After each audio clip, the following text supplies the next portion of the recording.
Comunque siamo stati un momentino, poi dopo arriva il camion, dico, vi portiamo a Firenze a passare il giorno. Allora saliamo sto camion e andiamo là, tutti noi specialisti. Vicino a Incisa Valdarno ci viene conto dalla gente e ci fa fermare il camion. Guardi che c'è un apparecchio che c'è stato un combattimento aereo, c'è un aereo qui vicino a meno di 50 metri. Allora io e i miei due amici andiamo a vedere chi è.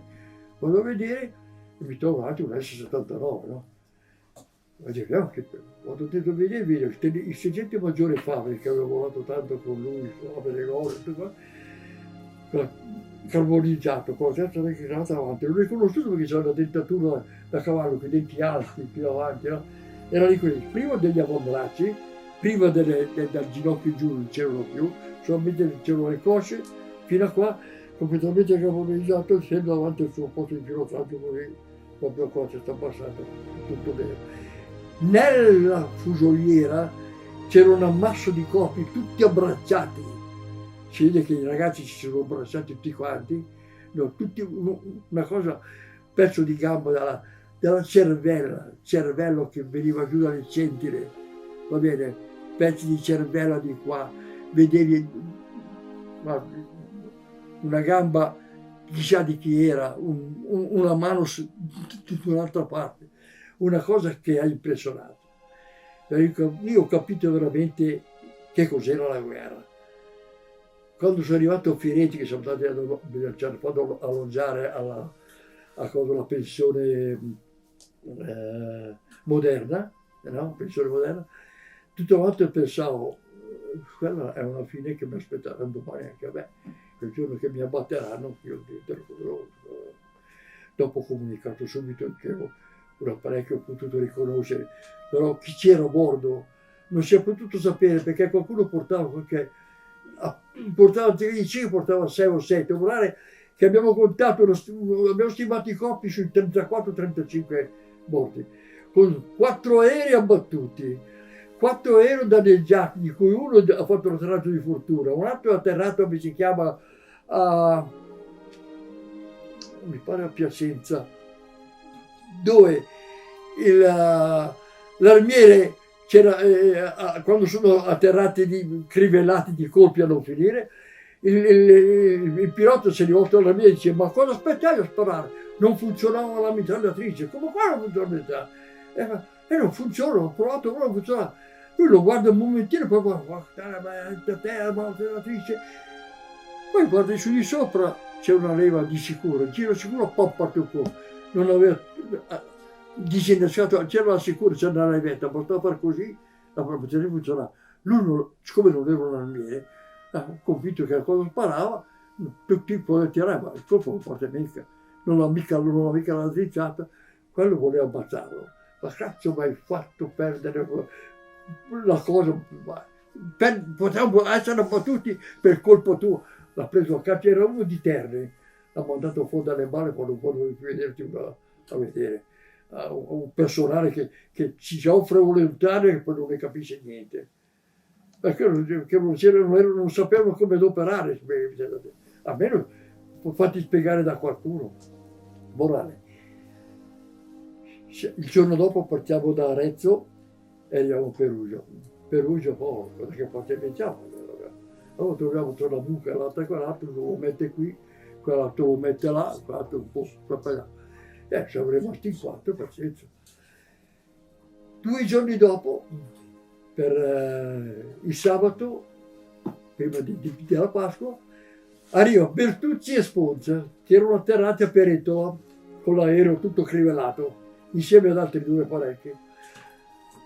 Sono ripartiti subito per l'Orate Pozzolo, hanno preso in consegna altri 2 nuovi e ci hanno raggiunti a Perugia.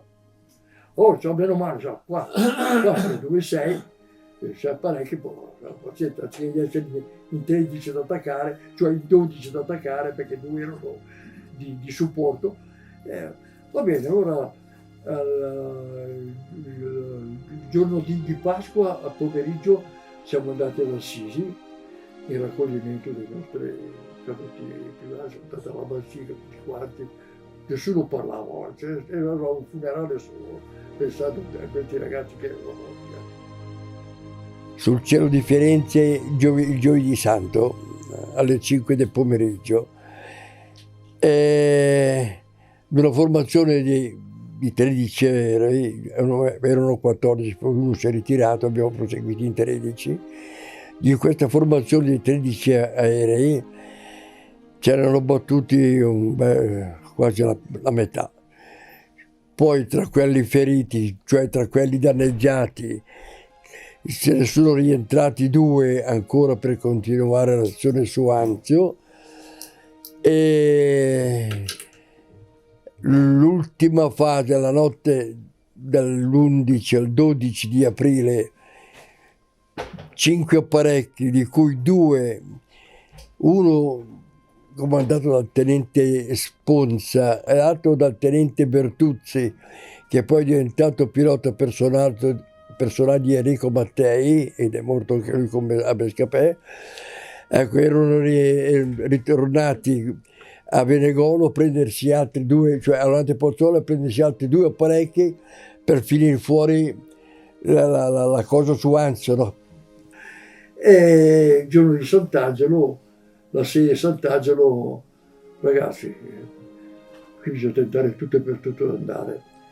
Va bene, allora, ci spogliamo alle 11, 11 e mezzo così, tutti a bordo, partiamo, parte prima Falgione, parte subito con Valerio, capitano Valerio, e poi tocca a noi partire. Siccome Perugia era stato bombardata più volte e aveva causato nel campo l'enorme delle buche, il mio aereo nel rullare sul campo per arrivare in linea di volo è passato davanti, è passato sull'orlo di una grossa buca.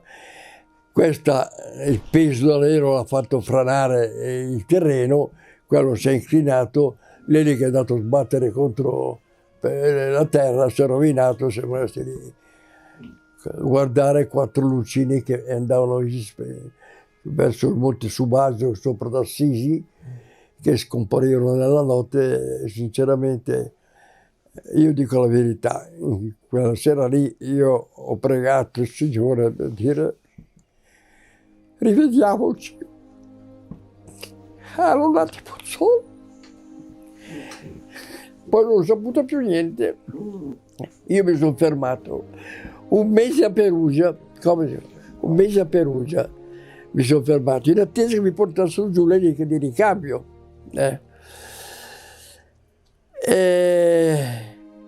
Morale, che quando sono ritornato, poi dopo un mese dopo, che erano praticamente una settimana dopo che ero bombardato Varese, praticamente. E lì dai miei amici ho conosciuto che di tutti questi 4 apparecchi partiti qua, 2 non erano rientrati.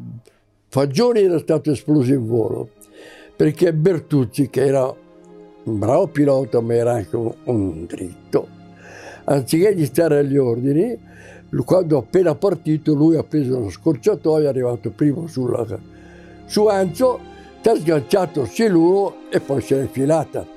Il tempo di vedere che gli altri che arrivavano, con la contraerea già in azione, esplodere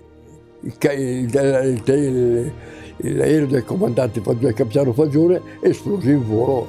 Non si è trovato più niente all'infuori di un cappello, il suo cappello da militare, che è stato ritrovato e poi consegnato